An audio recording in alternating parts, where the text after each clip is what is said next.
although Jimmy participated in media day, James Harden, decided not to participate at all. He didn't show up to the Sixers media day, and according to Woj, Harden remains upset that the organization hasn't moved him to the Clippers. What are your thoughts? I would have preferred James Harden coming emo. Me too. I knew when basketball season came back, you be my man. I prefer James Harden just came in a lace front.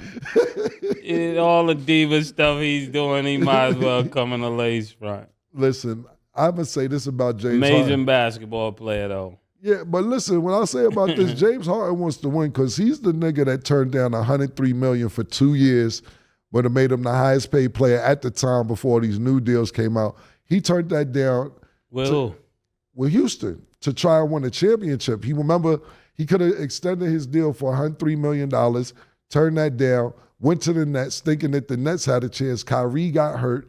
KD got hurt. Then when KD came back, James got hurt, so that never worked out. Then he goes to Philly, thinking that's going to pan out. Obviously, it didn't pan out. So he thinking that maybe he can win a championship with the Clippers. Daryl Morey, which is his man who gave him all this fucking money in the first place. Exactly. Why are you flipping on Daryl? Because Daryl told him that he gonna send him to the Clippers, and Daryl said they ain't picking up the phone. So James might be talking to somebody at the Clippers. They talking about Daryl ain't answering. Daryl's on Daryl's defense. Daryl's been really good to James. I agree. I totally agree. I think Daryl Morey's like, yo, you ungrateful nigga. Yeah. Ungrateful all this nigga. Fucking money. Yeah. And now all of a sudden you want to go to the Clippers. Yeah, you forgot. I'm the architect of this. Yeah, that's a fact. I brought you to Houston. Yes. I put you in a situation where you were able to showcase your talent. Yep. When you couldn't do it at OKC. Absolutely. I totally I'm not agree. the one to flip on. And when you get the Nets, and then I bail you out again. Yeah. Come on, my nigga. Yeah. I know that's how James think. I know you don't want me to say my nigga. Yeah. Come on, my nigga. That's a great point. That's probably exactly. I can't even think of a better way to say. You should be Daryl Morey's attorney. Yeah. Come on, my nigga. I got you, your rap buddies all in helicopters. Yeah, you want to go. Y'all niggas ain't winning, and I'm still showing you love. That's a fact. Now you want to bail on me. Now you want to bail on me. I know I shouldn't say it, but come on, my nigga.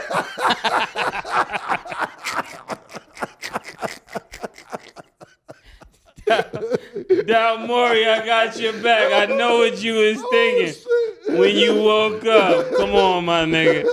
I know they say we can't say this. Yeah. I'm the one that told you sell the Mohawk. I'm the one that told you sell the beard. I gave you the platform. Yeah, and the whole stadium with the fake beards and all that. I'm the one told you to keep it. I ain't gonna front because if it's 3 words that Daryl Morey could say, those would be the 3 words. Come on, my nigga. Come on, my nigga. Word. Whenever Lil Baby wants to sit front row, Lil Baby sit in front row. Man, it don't matter. Daryl Morey like, I don't like all these niggas. These your niggas. You was my nigga. Yeah. Now come on, my nigga. Nah, that's the best 3 words for Daryl Morey. I would love to talk to Daryl Morey, man. I would love to get his perspective on this situation because that is a great point. I don't know. Yo, Stat, when we get a chance, we don't have to come at it with next segment. Let's see how much money James Harden made in Houston alone. Just in Houston alone. Let's see how much money James Harden had. Not only that, the freedom to have the green light of green lights. Only person that may have had a bigger green light than him was Steph Curry. After that, exactly, to take 18 dribbles. Yeah.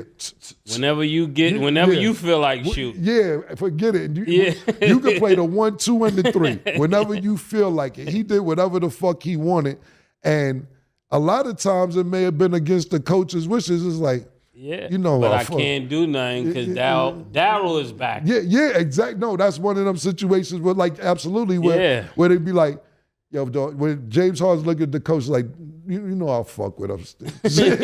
You know I'll fuck with upstairs, right?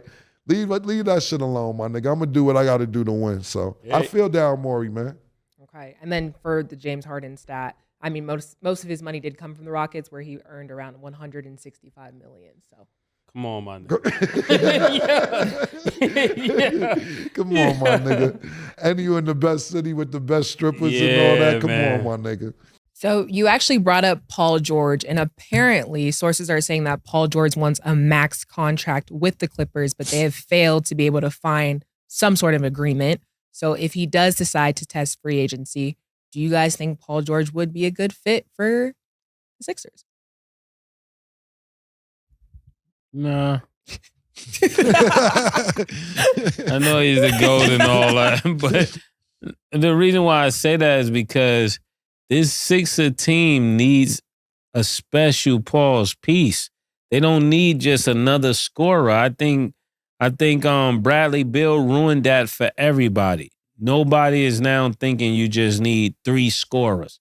That's not going to cut it. You got to have two-way players. Paul George is a two-way player, but he wouldn't work. He would do well with that group with Maxey and Joel Embiid, but I don't think they will go in that direction. I think they would be better off with a spot-up shooter because they don't need somebody else to take the ball. They already got 2 players that's doing that. Maxey and Joel Embiid need the ball. Paul George is another player that needs the ball. He's not going to just spot up and run to the corner and shoot threes. It makes no sense. It messes up the offense and clogs the offense up. He's back playing with not Hibbert, but that same scenario. I would say this. I wouldn't be mad at it if he went to Philly. West, it don't look like you have no success on the West. Your best days was on the East. I would say for many years. Yeah. For many years, you were the second best player in the East Coast, arguably second best between you and DeMar DeRozan after LeBron at that position, that 2-3 position. I would say it was LeBron top tier for 10 years, and then till you got that injury, and that's what you really the GOAT for, coming back from that injury that we all seen. That's what makes you the GOAT for me, let alone playing basketball, just walking. That shit was televised. Your best days on the East. What's going on the West right now? It's too strong. It's too much. Yeah, it's too much. Yeah. It's too much going on the West. So, it's shark-infested waters, Pete. It's definitely dangerous waters over there. So, I think, and I'm not saying it needs to be the Sixers, but I think Paul George will have more success. Yeah, I agree with that. Yeah, so I don't know where in the East. Why wouldn't he go back to Indiana? It would be really good on Indiana. Yeah, I'm not mad at that either, but I think get out that West. Get out that wild while you West. can. Yeah, get out while you can, man. Niggas won't say you a sucker at night because you ain't get traded. Do it while niggas like you ain't gonna look like a sucker. Yeah, you can still be the GOAT. The headline, so Scattaboo was seen attending WWE Raw at Madison Square Garden along with teammates Abdul Carter and Roy Robertson Harris. He was in a bit where he shoved a wrestler and they sort of did a back and forth, did a little brawl. But if you guys remember, Scattaboo is on injury recovery. So after seeing that clip and then seeing kind of what happened, Mike, what's your opinion on his participation in this during the season, even though he isn't playing? But what are your thoughts? Scatterboo's been scattered about New York. And collected some of those packs on the back. I saw him Saturday night at the UFC fight, so I was in New York. I was like, man, I guess, hey, were you king of New York? You got to go and be king of New York. I ain't got no issue with that, man. I think, honestly, I think what he does is really, he makes the fan base hype. They got them a little superstar running back who has personality. I like to say he got a little junk in his trunk. I mean, he's some brother. Got some brother around somewhere. Mike, what? You know what I'm saying? You know what I mean? So yeah, Scatterboo out everywhere, but Scatterboo gonna be big, dog. I promise y'all. I promise y'all. If he heals correctly, because that was a pretty serious injury, but if he heals correctly, yeah, and I don't have a problem with that. I don't not in today's game, because today is not just about football anymore. It's about your individual brands and all of this stuff. And Scatterboo is making a brand for himself. So I don't have an issue with him getting out. He didn't put himself in harm's way. Wait, did y'all see also when that little skit with Carter? You can tell that's one of the most cock-strong old country dudes, right? Abdul Carter. Because he had to push somebody in that little skit they did. Mike, it's called acting, Mike. Dude. Now, but you can tell when somebody's so strong and they push you with a force. I believe he pushed them harder than they acted or they wanted him to, because they just went out the picture. I said, that's a strong dude right there. But I'm happy for Scatterboo. I like it. Yes, when it comes to Scatterboo and him paying his respect to the WWE, so many of us who grew up on WrestleMania and things of that nature, I look at it like he's just enjoying himself, as well as when people are injured, sometimes to sit at home could be the worst thing that you do, because your thoughts can get lower, your mental can begin to be compromised. And I think him getting out as well as growing his brand at the same time while he's injured is a great thing to do. And if he, like you said, if he's going to grow in that market of New York, he got to go out and do other things. So I'm all for it, long as he doesn't get hurt while he's out. But if he gets hurt while he's out, this whole narrative changes. Like, what are you doing? Why was you there? This could change really fast. So while you out there, really protect yourself, Scatterboo. And we're looking forward to you recovering really soon and having a phenomenal career. Yeah, I agree with both you guys' take. Yeah, why not? You know what I'm saying? I agree with both of you guys' take. My thing is this. I just want to say it's two things. I want to give Cam Scatterboo publicist a lot of credit, and not just his publicist, playing in the New York market is really a big deal. Because first of all, his name is Cam, right? We'll start there. We'll just start with that. And Scatterboo is kind of a catchy name. You know what I'm saying? But why the fuck, and just me, whatever, I don't care about New York fans and getting mad, whatever. This is what it's talking about. When you got a catchy name, you live in the New York market, you get a lot of praise. Cam Scatterboo played 8 NFL games in his career. And niggas be talking about this nigga like he miniature Emmett or something. Like his name gets brought up too much for him not to done as much shit that people think he's done. He played 8 NFL games in his life. Yo, Scatterboo's here, Scatterboo's there. Yo, you see Scatterboo? He rushed for 22 yards last game. You know I'm exaggerating. But they making a big deal. But that gives credit for being in the New York market and having a great publicist. Because it's a lot of Cam Scatterboo talk, and I don't really know what he's accomplished for him to get this much recognition. But I ain't gonna rain on his parade. Congratulations, but you haven't done anything to be getting this much credit. So I want to give his publicist and playing in the New York market a lot of credit. A lot of Cam Scatterboo talk. What's the accomplishments, football-wise? But Cam, you got to give him his props. The way he played those 8 games is not just But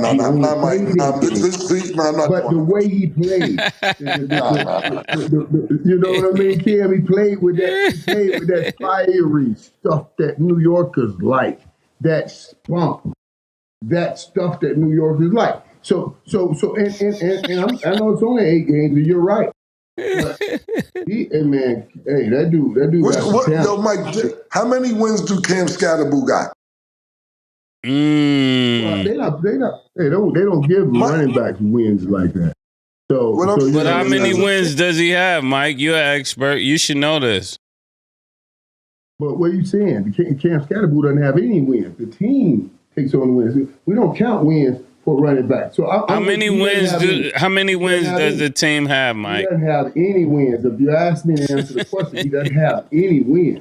What I'm saying is this, man. He's not making that much of a difference to help the team win. And I know it's a team sport, Mike. We know that football is the biggest team sport in America. I'm not taking away from that knowledge. I understand that. But you're acting like it's that much a difference into making this team win or changing the outcome of a game. Of course he has fiery stuff. Look, Jameis Winston is fiery. When he talks a good one, he's before the game, he's motivational. He's on the sideline clapping, all this shit. You said it too, Mike. Very fiery. Is that equal out to changing the outcome of a game? No, Jameis Winston and Mase, like I said, he wasn't here. I hate to give you the credit, like I said the other day. Jameis Winston threw an interception to end the game against last weekend. The very last play of the game, he threw an interception, and it ended the game. But he's fiery, Mike. He's motivational. He's motivational, inspirational, fiery. Yes, Mike.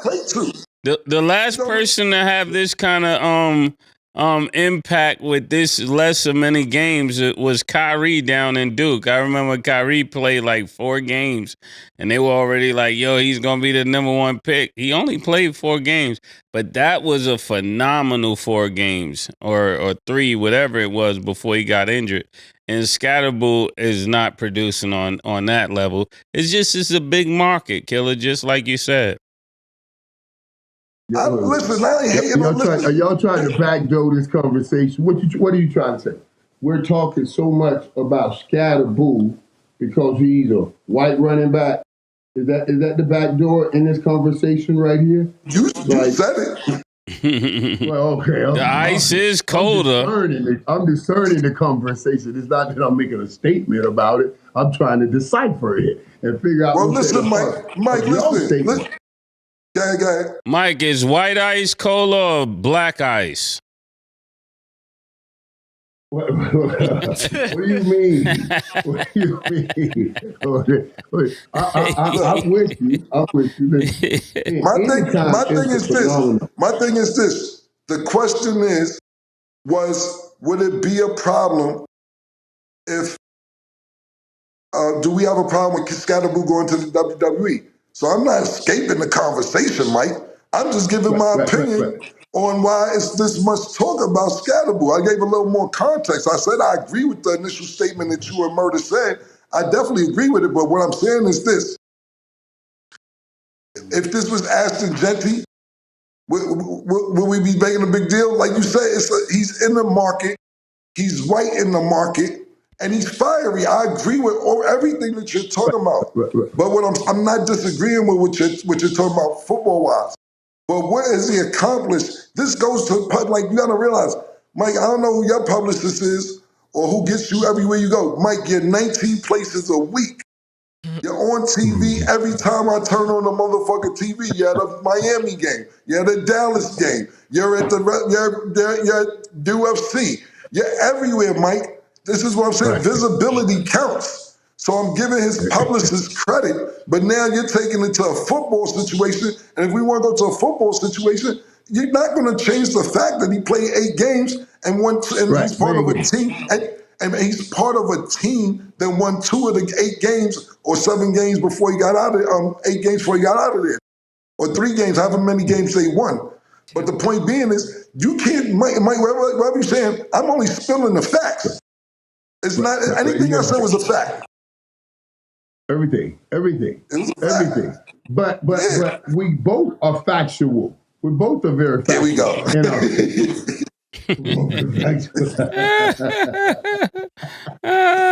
Here you go with your unilateral truth, Mike.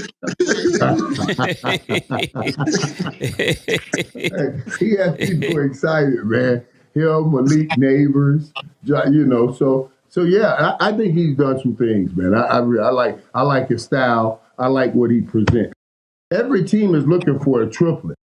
So New York is sad. New York is saying when they get healthy, we have our triplets. We have our quarterback, we have our #1 receiver, and our #1 running back. And they are about the same age. I'm telling you, New York could have something in a few years. Mike, let me ask you one last question before we move on. You ever heard of the Great White Hope? Oh, yeah. Love the show. Great White Hope. Yeah. No, it's just the slogan. Yeah, I know. I know, right. That's what I'm saying. Hey. That's what I'm saying. That's what I'm saying. And no, but that's what I was trying to pull out of y'all. Go ahead and say it. Oh, go ahead and say it. That's why I was saying, oh, y'all trying to say that they're building him up as the great white hope.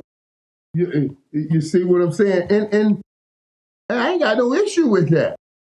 I like that. You know what I mean? I think he is. I'm telling you, he is that for them. Listen, who's been more productive? And no, let me change that question. Who would, coming into this season, and I know I'm switching sports real quick, coming into this season, who was the most talked about player before the season started coming into the NBA season? Wonder, right? Oh, Cooper Flag? This season? Yeah, Cooper Flag. Exactly. Yeah, Cooper Flag. Cooper Flag. So again, is the ice cola, Mike? That's all we're saying, Mike. Is it frozen when it's black ice? That's all we're saying, Mike. What I'm saying also, though, is you got to measure a man on distance travel. Cooper Flag had come in with all of this hype. Scatterboo, nobody was talking about Scatterboo. And he jumped on the scene and making you know his name. We're having a whole conversation about him. So he's obviously done something. You see what I mean? He got a good publicist. Yeah, he picked a great publicist, Mike. That's what he's trying to tell you. That's what I'm telling you. Hey, Scatterboo plays pretty good football when he was playing. He plays pretty good. They just say win enough games. I get it. Yeah, for this, I'm actually going to use Mace's quote. Two things can be true at the same time. I knew you was going to say that. It's the truth. He could have a good publicist, but at the same time, like for him to be on our radar and done what he's done, I know it's only 2 wins with the Giants. It's like there's something there. That's what a good publicist does, is put you on the radar. But you gotta have some part of that too. But this is where we agree to disagree. No. You and Cam are on the same accord. Me and Mike are on the same accord. Everybody in here believes that a good publicist puts you on the radar. That's the part of their job, public relations. The literal description. I agree. True. Before we move on, I just wanted to bring this up because you guys are all in the same accord, but actually him being at WWE, it's kind of like half and half reaction. Some people feel like it doesn't make sense for him to be there, even though some people agree with him having a good time. Former safety TJ Ward said, this is how you make sure you have a short NFL career. And then Scatterboo ended up making a tweet. It wasn't directly in response, but I think just outwardly to everybody who had issues with him being there. And I'm going to read some of it. He said, honestly, if you don't like that I'm having a good time while dealing with a tough time, then just go ahead and unfollow me and casually move on. I'm not able to play football and have the fun I've been having my whole life. So I'm doing things outside the box, trying to find stuff to keep me happy. So, Mike, do you have any thoughts on what TJ Ward had to say about Scatterboo having a short NFL career and then Scatterboo's response? Yeah, I do have a hell of a thought on it. And I'm with what May said. May made me think about it when he brought it up. And Scatterboo was echoing it. I'm telling you guys, I remember going through my first ACL injury. Second year in the league, never been hurt before in my life. And I went in there, man, and I was thinking it was going to be one thing. I would walk right out of here, handle it like a man, and I did not. And I went into such a depression. I'm telling you, I was so depressed. So when Mace was talking about it, I was like, yeah, I didn't think about that. Man, I'm telling you, you got to get your mind moving. You have to get your mind moving or you're going to get a depression. Like when I woke up, right, the doc told me to lift my leg. I couldn't lift my leg. So, I'm thinking, I ain't never be able to play again. I just shut up in the house. And then he said it. I'm telling you, he's right. Let him get out. Let him get around people, see people. Keep change, like we talk about changing that frequency. Then he goes and work out and get his workout, and he still feel a part of something. But yeah, that's the part. So yeah, I wouldn't even listen to what your other boy talking about because he's not the one in that situation. You can't tell me what's good for my mental. Like, I know being hurt and being uninvolved and I'm active as I am, like I like to be, that would put me in a depression. And I think it will probably do the same thing to him. That's a great take. And also thanks for sharing that because